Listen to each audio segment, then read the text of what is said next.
Fala aí, pessoal, sejam muito bem-vindos a mais um vídeo aqui no meu canal do YouTube, gente. Hoje trazendo aqui para vocês mais um vídeo aqui no canal para falar um pouquinho sobre Banco do Brasil, especialmente relacionado a uma última notícia que acabou saindo aí sobre o TCU, né, o Tribunal de Contas da União, na verdade abrindo aí como se fosse uma espécie de auditoria barra investigação, acho que a gente pode colocar assim, dentro da Previ, tá, que é ali o Fundo de Previdência dos Funcionários do Banco do Brasil, que claramente, né, o Banco do Brasil possui essa participação, vamos dizer assim, e de acordo aí com o TCU e de acordo com o ministro, a gente tem aí um possível déficit, né, um possível prejuízo, vamos falar assim, na Previ, que aí o ministro e o TCU alertam que poderia ser muito impactado o Banco do Brasil por isso, porque o Banco do Brasil deveria, né, na ideia aqui do ministro, né, participar dessa equalização, vamos dizer assim, tá?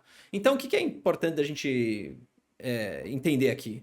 Antes de você sair olhando para tudo que está acontecendo e, ai meu Deus, vou vender, acabou o Banco do Brasil, calma, vamos ver o que está acontecendo, vamos entender o que houve. Depois que a gente entender o que houve, aí sim a gente vai tomar uma decisão. E só para te dar um spoiler, tá? O mercado não reagiu, tá? Hoje nós temos aqui Banco do Brasil 27,85 no 0 a 0, inclusive mais para positivo do que negativo. Então, se realmente fosse um negócio assim que acabaria com o Banco do Brasil, a gente teria essa reação hoje, dado que essa notícia saiu ontem. Mas só para você entender o que aconteceu, caso você seja pego de surpresa, tá? O TCU aprovou abrir essa auditoria para avaliar as perdas de 14 bi na Previ. Tá? A gente vai olhar a matéria, depois a gente vai olhar o posicionamento da Previ, depois eu vou explicar para vocês um pouco de como que funciona tudo isso. Tá? Então, aqui a abertura dessa auditoria, ele diz que está com gravíssimas preocupações aqui, porque o plano 1 da Previ acumulou um prejuízo de 14 bi no ano passado, frente à diferença ao que tinha em 2023.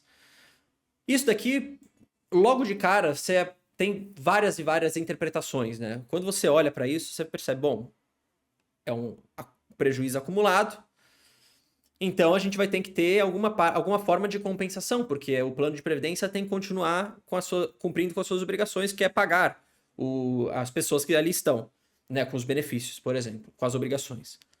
E aí muitos começaram a falar, bom, se isso aconteceu, então como o Banco do Brasil, ele na verdade tem essa participação e ele também contribui para esse plano de previdência, para fazer o que eles chamam de equacionamento, tá? E eu vou até abrir aqui para ver se eu estou falando de forma correta, mas é isso. Esse equacionamento é basicamente o Banco do Brasil e também talvez, né, os próprios contribuintes terem que contribuir mais para fechar esse gap, ou até mesmo você pode vender algumas posições, coisas do tipo que a própria Previ poderia fazer.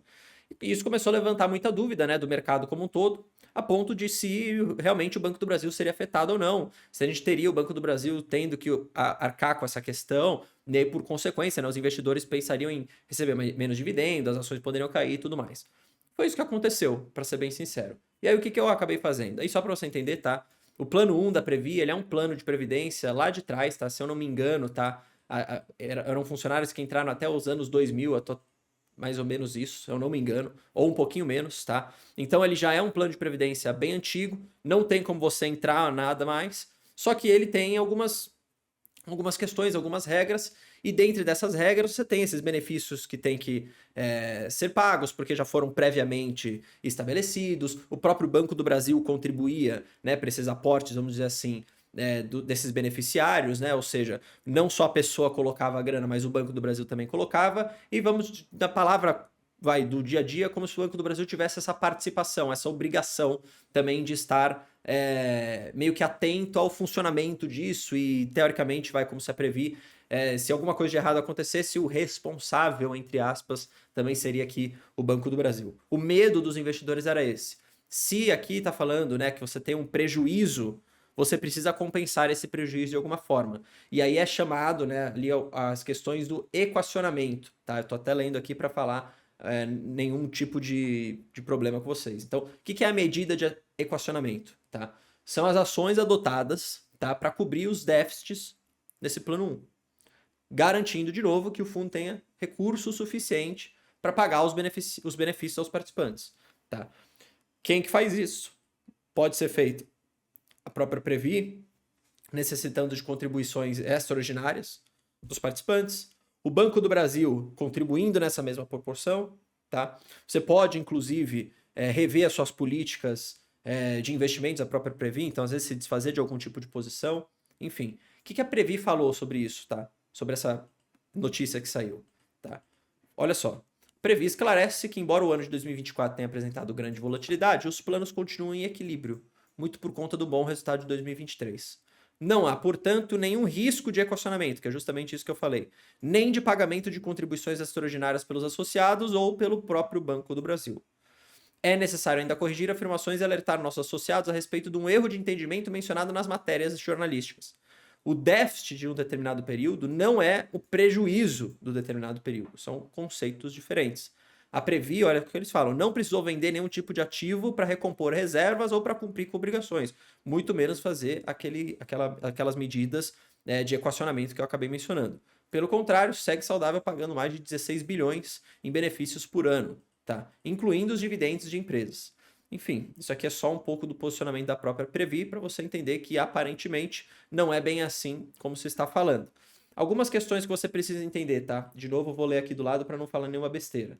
O plano 1 da Previ, de acordo com dados aqui de setembro de 2024, ele tinha mais ou menos 230 bi de ativos, tá? Sendo esses ativos distribuídos em classes diferentes. Então, de acordo com o Globo, com o valor, né? O valor econômico, você tem aqui, na verdade, mais ou menos 60% em renda fixa, tá? E você tem o resto, mais ou menos, em renda variável, incluindo empresas de grande porte. Caso, por exemplo, da Vale, tá? Que é uma que, enfim, tem bastante participação no próprio Banco do Brasil. Aqui cita a matéria, inclusive, também posições no Itaú. Então, de novo, são empresas no final do dia que são maduras, pagam dividendos e acabam contribuindo para esse fundo de previdência, que as pessoas contribuem ao longo do tempo e depois, quando se aposenta, é uma aposentadoria adicional ao que eles teriam ali, tá? E aí recebe os benefícios. Lembrando, plano 1 já não dá para entrar mais ninguém, foi até os anos 2000 mais ou menos, tá? Então, o que é importante da gente dizer? Primeiro, a reação do mercado já diz muita coisa. Se a gente não tem as ações despencando hoje, ou até caindo, acho que já é um direcionamento no seguinte sentido. Aparentemente, o mercado não sente esse risco aqui que o ministro está colocando.